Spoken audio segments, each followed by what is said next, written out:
Alrighty, this is a setup we got right here.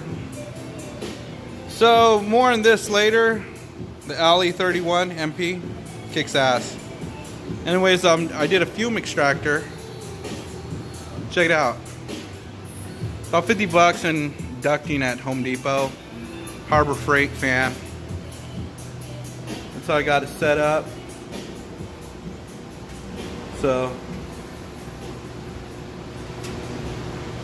I think it did a pretty good job. I'll try to demonstrate it right now. I don't know if you'll be able to see it, but I'll try not to damage my phone.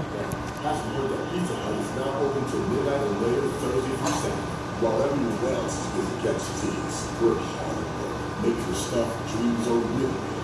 Pizzas, crispy sauce and topped wings, and mouth-watering desserts. So if you're up, we're down to anything. How would you be able to see it? But look at that.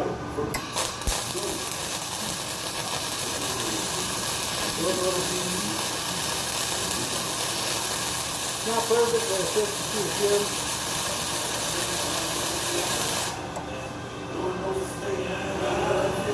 So,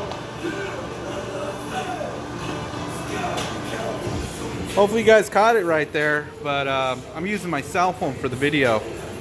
And yeah, I can direct the vent towards my work. That's all I can say. I like it. And another thing to add to this, Home Depot. Or not Home Depot, fucking Harbor Freight. I got all my tabs here for all my projects. The little bins work great. So just throwing that in. But anyways, be a little healthier in the wintertime, extract all the fucking fumes. So I hope you guys find this somewhat helpful. Peace out.